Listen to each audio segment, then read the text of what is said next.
We'd like to welcome all those who are taking their time to listen to the Winning Together podcast today with Jared. Oh, don't mess with me, Casey. And Shay, I'm your dog, Aslet. We are here to talk about recovery, being happy, ways, methods, strategies, tactics, resources to aid not just you, but your family, friends, so you can be alive in your life. Jared, what does it mean to be alive in your life for you? That's a big question, Shay. For me, it's being present with those that I love, mostly, and creating. I love to create. I love to see things come about, and I love to see change. So for me, it's very fulfilling to see someone who is really working hard and they want to make something better in their life. It doesn't matter where they're at; it's where they're going to go. That revs your engine, doesn't it? It does. Does it rev your engine when you see it in yourself as much? Not quite as much. I'm working on that. Yeah. It's been a big focus for the last probably year now of trying to fill my own cup and find more reason to work out, to sleep, to eat, to all these other different things. It's a process for sure. Good for you. It's the only way to experience joy and make all the struggle and effort and sacrifice worth it, to pay off, to give a return on your investment. Yeah, I was just thinking about this. Just 2 days ago, I was at the gym, and I was the only one who showed up for CrossFit, and that's not you don't. That's like a little intimidating it's when you have a WOD just with you. And the coach, he gave me a lot of attention, and he watched my form, and I had no moments I could dog it. Kept giving me motivational speeches the entire time. And at one point, I just look up to him, and I say, why am I doing this again? You know what his response was? It's fun. And I was like, man, I'm nowhere near where you're at. This is still pretty hard for me, man. But I thought that. I'm like, there are a lot of reasons why I do it. And I'm continuing to do it, even though it's very, very hard for me. And did you walk out there with a smile on your face? I barely walked out of there because my legs were like totally destroyed. Brilliant. Well done. But I did walk out. Because you could have punked out. Mm-hmm. And I could have punked out today because I was like, my legs are destroyed. And for whatever reason, it's legs day again. Yeah. 2 days later. Because that's how the programming works. Is whatever you don't want is what shows up the next day. Exactly. Have you ever learned that if it's one of those WODs, and we're talking about the workout of the day they have in CrossFit that they set out the night before, have you had that experience where, oh, I think I can do that, and you get there the next day and just get your AWS handed to you? Absolutely. Yeah. Absolutely. That was Monday. And then today I was like, I don't think I can do that. And I actually did a little better. Well done. Well done. Speaking of return on your investment and getting some type of identification of your recovery fundamentals. So we're using this analogy today of stocks. Stocks have a trend, they have price points, they have PE ratios, they have fundamentals that make a company a good investment or a risky investment or solid or more reliable or more speculative.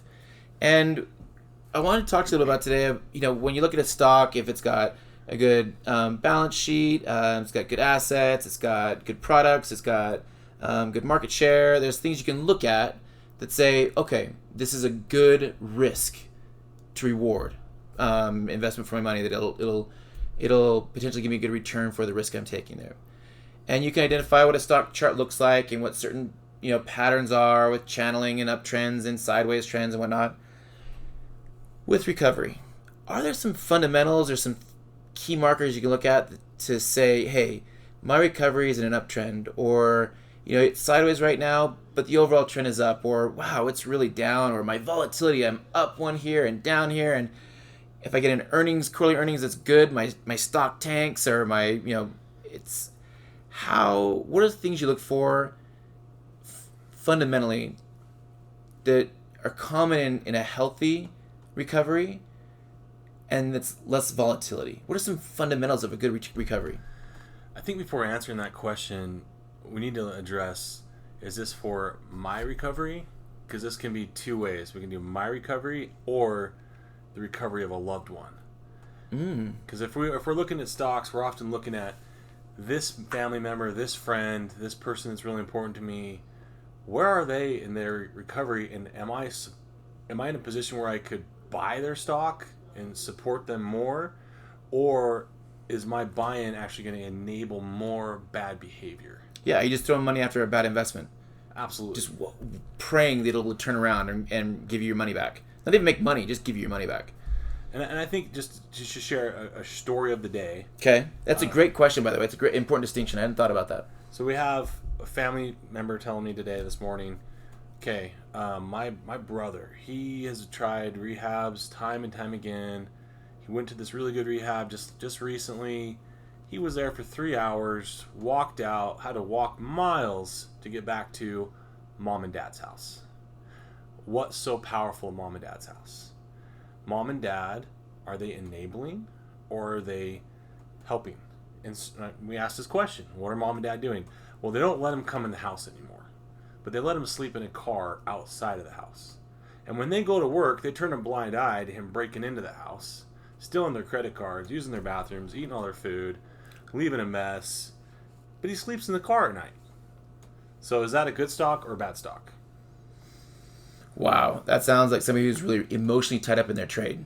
That they're skewing information to make it be how they want it to be. Yeah, it definitely not. And that's right. Like, it's not a crappy stock. It's not a good. It's like it's not the worst stock in the bunch. And I think there's this point at which, okay, I've invested so much in this stock, this person. I've got so much money in there. My retirement, my life savings, everything. Nearly drained me, nearly ran me out. I'm really hoping to get some return on investment. I'm really hoping this stock just doesn't completely go to zero and either die or never amount to anything. So all that while, keep pouring in. Why? Why at that point? Like, are we really helping that person anymore? Or you're better to cut your losses, sell that stock, love that person, and start setting boundaries.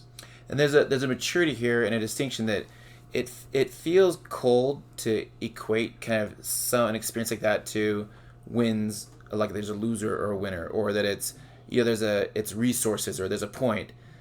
However, anyone who is in investing to make money, the ones that are around, they have a stop loss. This is the point where the investment stops. No matter what the potential is, this is the stop loss. This is the point where I'm willing to stop. And if there is no defined stop loss, people throw good money after bad for years and years and years. And the most common occurrence is the stock goes out of business, or they mire in nothingness for such a long time that even if you got your money back, it would be a loss, a huge loss. Yeah. So I think there's that whole area to address. So we have the family looking at it. I think we could go into that and discuss, are we enabling, are we wasting? We have a long topic there. Maybe we shelf that and move on to that one next time. Okay. Or reach out to us directly, case by case is really a good way to help understand that, as every situation is a little bit different. Now going back to, am I seeing gains in my own self? Do I have some foundations? Do I have some things that I can analyze and say, this is a good investment, I'm showing some good proof, I'm moving forward? Part one of that is knowing yourself. Knowing yourself. Being willing to think introspectively or look inside and start making those kind of assessments. Am I feeling more happiness? Am I feeling more progress? Am I allowing myself to feel? Which tends to be the opposite of what active addicts are doing, not wanting to feel. So those are some of the foundations. Starting to look at, am I looking at myself? Am I knowing myself? And if I am knowing myself, am I talking recovery? Or am I talking addiction lifestyle? Am I talking war stories?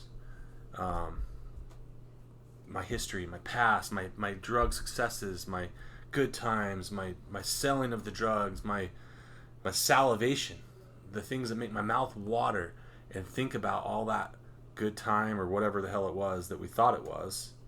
Are we doing that, or are we talking recovery?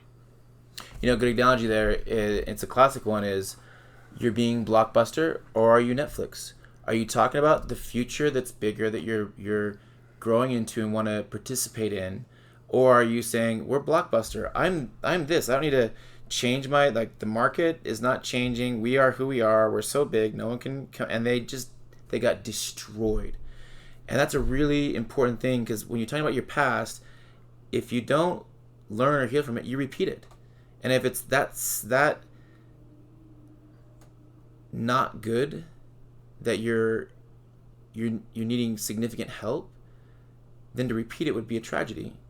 And then to start, I see that now, start talking about, well, no, if you deliver DVDs directly to people and then, give it online services and start seeing how your life can be innovative, how the struggles can be pros and not cons, how you can now, see things you couldn't see before. That's a big, talking about your future. Your future is bigger than your past. And sometimes, even in that space where we talk about our future, we're still talking about our past. Because we start talking about how we're going to screw up, like our past. Oh, great point. I've been there before. I've done this before. I'm going to just fail again. There's a terminology we use, future bleep yourself. Got you.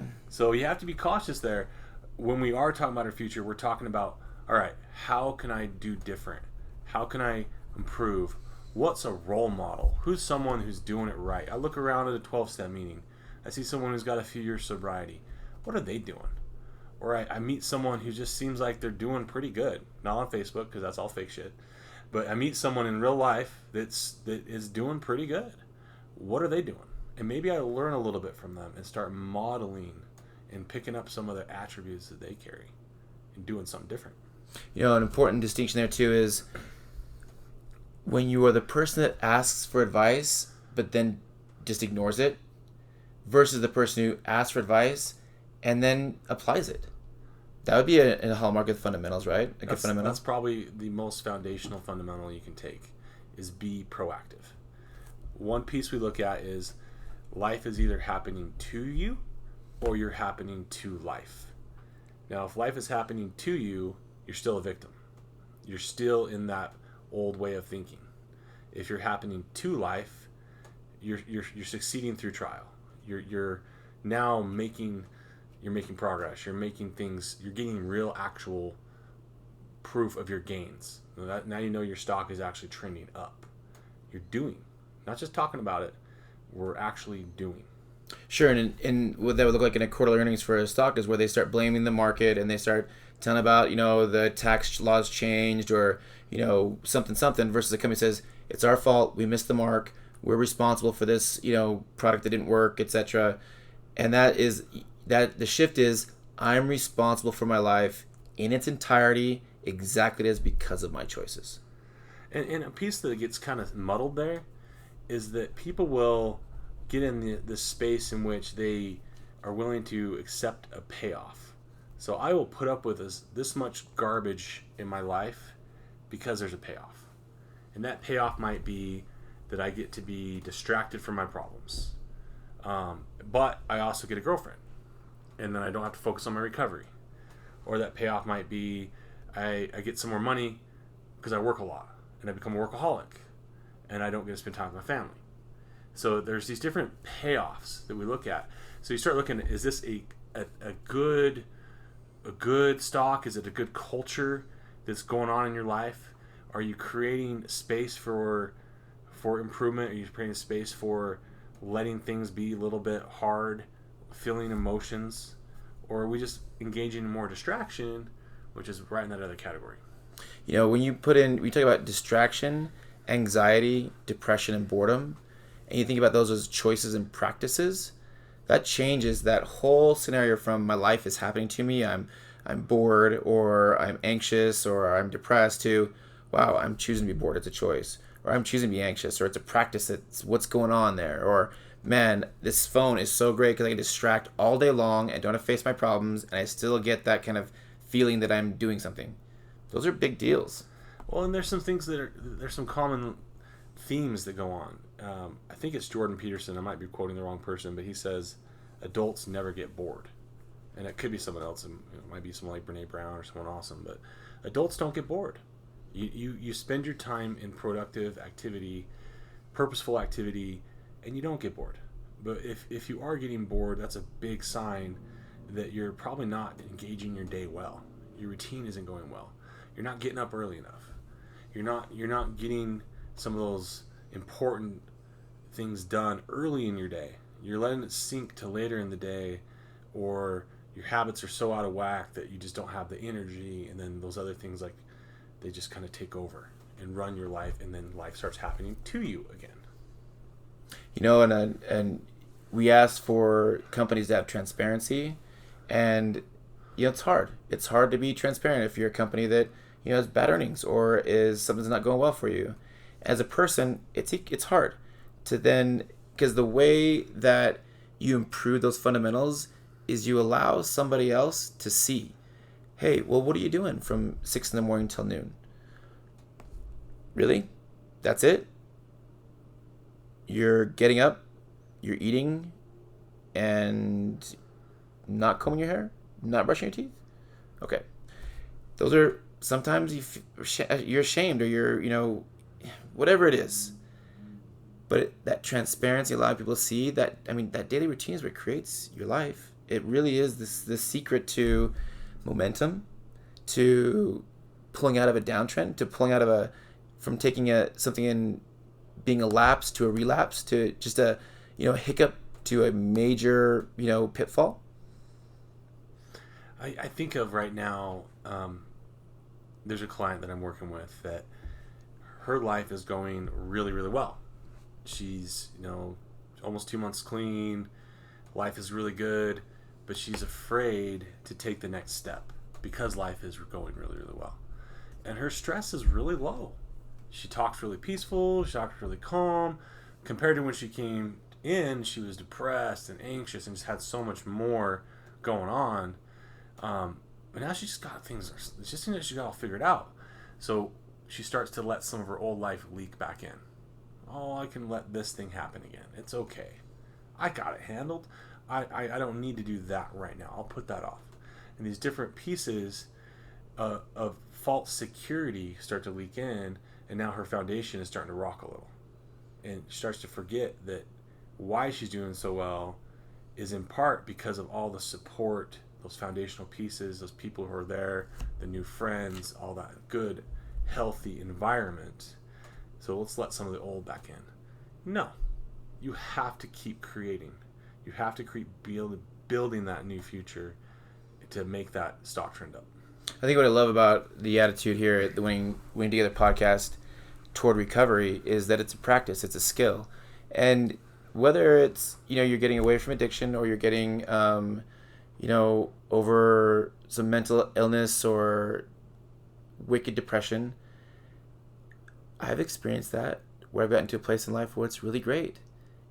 But I know to level up and get to the next place I want to get to, I have to let go of some of this. And there's a TED Talk, and the gentleman was talking about how what he learned in recovery has made him an excellent CEO, and his business really stellar.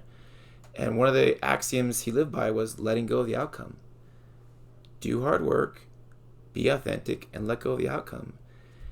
And that is, I don't care who you are or where you're at, that's a challenge, but it's also the access to joy and the access to progress, which is happiness. Yeah, and I think it's something you can't overstate in simplifying it. You pick an attribute, you pick one or two or three, and you get good at them. You actually practice them until you are applying those and knowing them deeply into your life. There's a proverb that says, "Know it in your bones." So do something till you know it in your bones. Where a lot of people in early recovery, they'll start to do something, they'll start to feel good, they start to understand it, and then they got it. And then, okay, I figured it out, moving on. And that's part of the addiction thinking, is it's, all right, instant gratification, I figured this out, I mastered it, I'm moving on. Or they vocalize that, or they subconsciously do it. But it's in the tedious cultivation process that you really see the rewards. When you really focus on integrity, where you really focus on closing down those resentments, really focusing on letting go of hard feelings and forgiving others, really focusing on creating your ideal life and letting go of all that blame that has been a roadblock, and actually seeing solutions, and doing that over a period of time that you see a harvest. And then when that harvest comes, you know you got something good. And that's where that real joy just starts to set in and becomes more of a real authentic joy, not just that short-term stuff. Well, and it makes you, from a fundamental standpoint, a much more resilient stock or company, because then as hardships come up or challenges, you see them as hardships and challenges, not somebody being a jerk to you or somebody not understanding, or you just got a bad break, but you start seeing it for what it is. That this is the challenge. This is life. This is my life, and there's this resiliency comes up, because then when you're willing to do hard work, you willing to go back and apologize to that person that you don't have to, but if you're not making things right in your life, that you're just checking the box off, you might be good for a quarter or two, but you're not going to be a company that's around. You're not going to be a stock. You're not going to be in recovery and around, feeling that progress, that joy. It's just not enough. No, it's not. And I fear that too many people, maybe some of you are listening to this, are going to feel discouraged. If I don't see that cultivating process, I don't get all the way to seeing the fruit come out, am I going to just give up or quit? Every gain is a gain. You listening to this today is a gain. You getting up before 8 o'clock is a gain. Getting some exercise, a brisk walk is a gain. Focusing on these integrity items, building these attributes, they're all gains. Oftentimes, we still take 2 steps back, and then we take 1 step forward. Where we go wrong is we take 2 steps back and we say, you know what, screw it. And we take another 2 back, another 2 back, and 2 back. Don't quit. Don't give up. Don't give up on yourself. Don't give up on your loved one. Always have hope. That's a fundamental. Always have hope. No matter how little it may seem, or how much you need to borrow it from somebody else or lend it to somebody else, always have hope. And let yourself grow. And accept that as part of the process. That's one thing that came up with a client yesterday is, for this to work, you have to believe that you can look at yourself in the mirror and say, wow, I'm a good man. I'm a good woman. I'm a great partner. I'm a solid worker. And that you can get there. And let me ask you if this is a true statement. If you work the steps of the recovery program that you're in, you will succeed. Period. Fact. Would you say that's a fact? If you work the steps, you will succeed. It's impossible not to. I think you have to define your definition of success. Okay. It is impossible not to succeed. It does not mean you may not relapse. It does not mean that you may not feel terrible sometimes. It does not mean that you're still going to have relationships to fix and you're still going to make mistakes. And doors that got closed because of your consequences are going to stay closed. Exactly. And where a lot of people will really, really struggle is they'll set this unrealistic expectation. I'm going to make it all right. I'm going all in. I'm going to focus. I'm going to kill it. I'm going to crush it. That's still addiction thinking. It's all or nothing. Good point. And they burn a flame so hot that it melts the metal. And they crush it for 30 days, 24 days, 17 days, 64 days. It doesn't matter. And then all that flamed out flame happens, and then boom, drop like a rock. Did not succeed. All those promises I made to myself are gone. All those promises I made to my family are gone. I let some people down, and a lot of shame kind of fills in that gap. So yes, your statement is absolutely true. However, you have to define success. Success is progress. It's incremental. It's over time. It's cultivation. I love that word. Allowing things to grow. And for something to grow, it needs sunshine, it needs water, it needs weeding, it needs good soil, it needs care. It needs it. But that doesn't mean there's not going to be weeds in there, there's not going to be bugs, there's not going to be different things. Cultivation is success. Another way to say it is the statement by Rocky Balboa, like, it doesn't matter how hard you get hit, you get back up. If you're getting back up, then you're going to be stronger or wiser or smarter or more intuitive or more insightful, or move a little bit further down the path, or stay in the fight a little bit longer, etc. So if we tie that back into your example at the beginning, and the family that has, so this applies to you family members that maybe are thinking that the person that has the addiction is the problem. When you look at the example you're pointing out about the family who has the son, the son left the recovery place after 3 hours, and now lives in his car. But while they're gone, they allow mayhem to happen. Is that progress? Is that, change? Is that, expansion and empowerment, or is it continued disempowerment, or is it continued in fact, not only not progress, it's the opposite. You're engendering behavior like cheating on the taxes or hiding, losses or whatever a company does to make it look like it's okay, but it's really not okay.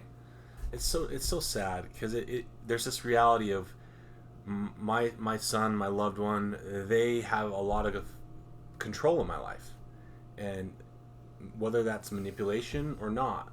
And if let's these parents, they're probably looking at this and saying, I'm so worn out. I'm so tired. I don't want to deal with this anymore. I want the blind eye because I can't handle it anymore.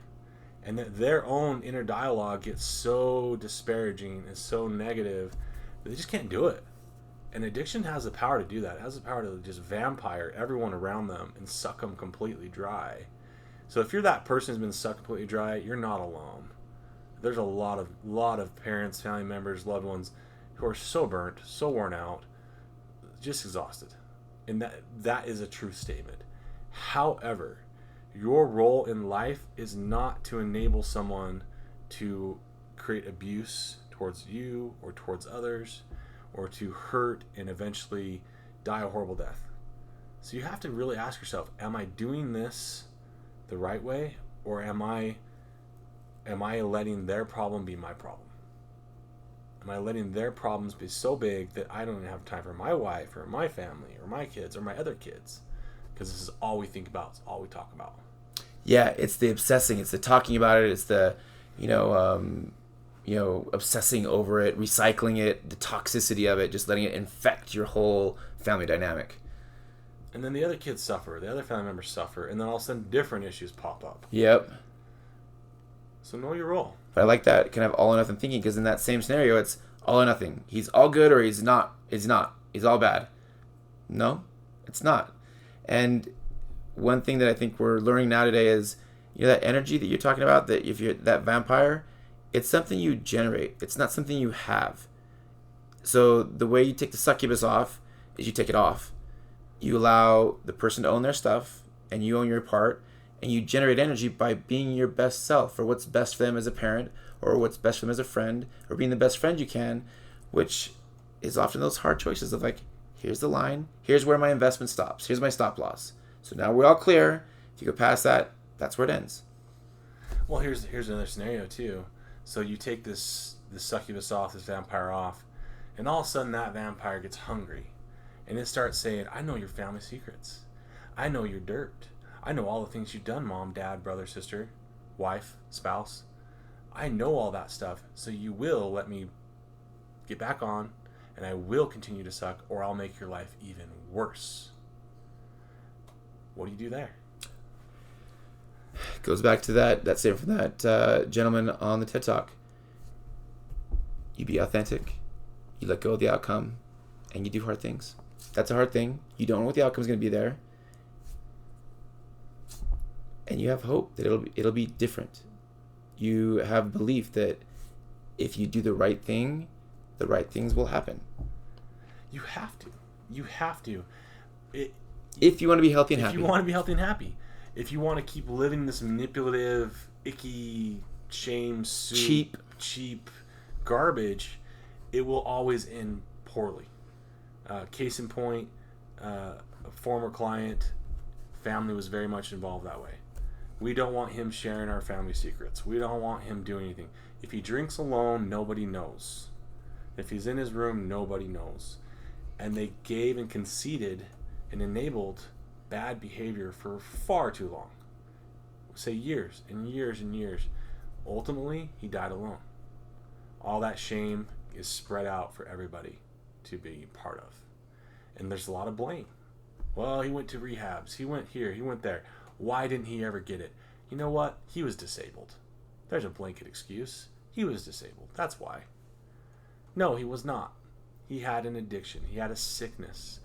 He did not handle it well on his own. Yes, there's a lot of things he could have done differently.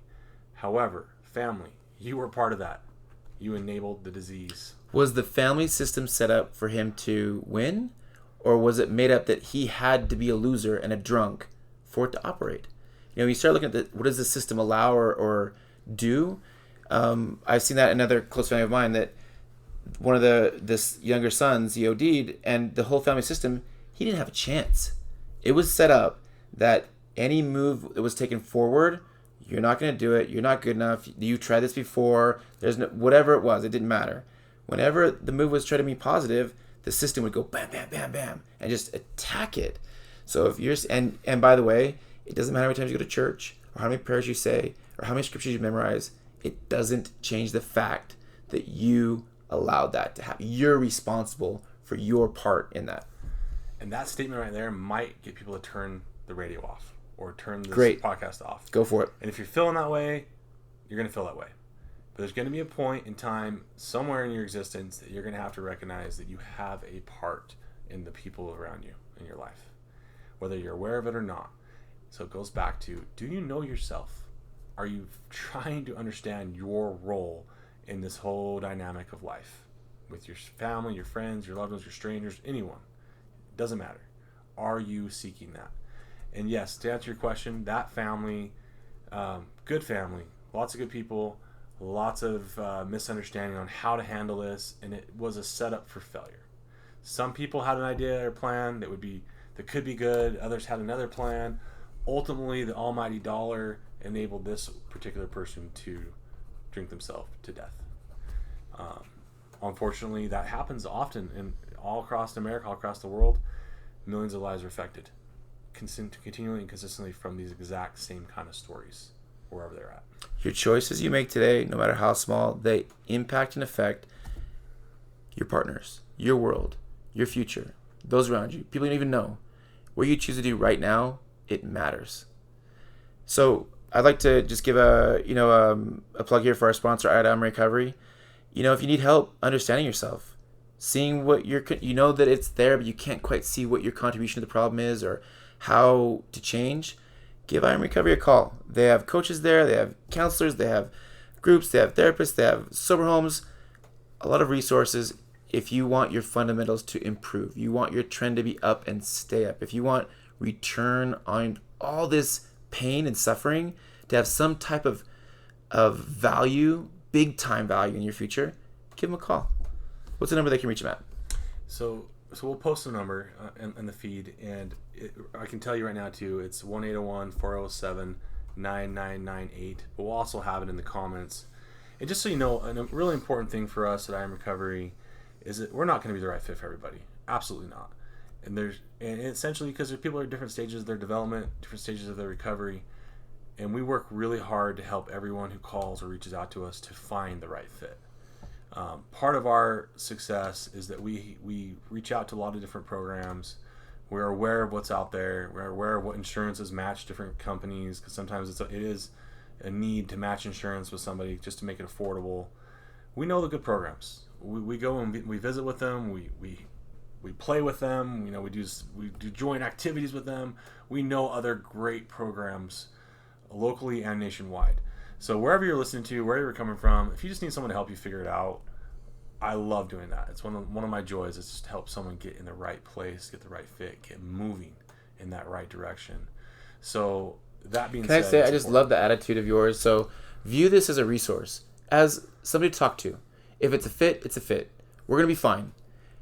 But if it's a fit, it's a fit. And if it's not, your attitude and your experience and your intuitiveness in sussing out good programs is legendary. And yeah, just call in and find out more. Discover. Learn more about yourself and what it could be, because your insight will save so much time and effort in finding a program that's a good fit. And that's one of the biggest reasons. There are some programs that are not good or they're not practicing with high integrity. And I don't want people to go through that pain. It's unneeded suffering. It's a waste of money. It's a waste of time. And don't get me wrong, there's good people in every program, but there are plenty of programs that will waste your time and money. So if there's anything that I can do to help get people to the right people, I'm there for them. We win together, baby. Thank you. Jared, don't mess with me, Casey. Have a great day, guys. Thank you, Shay.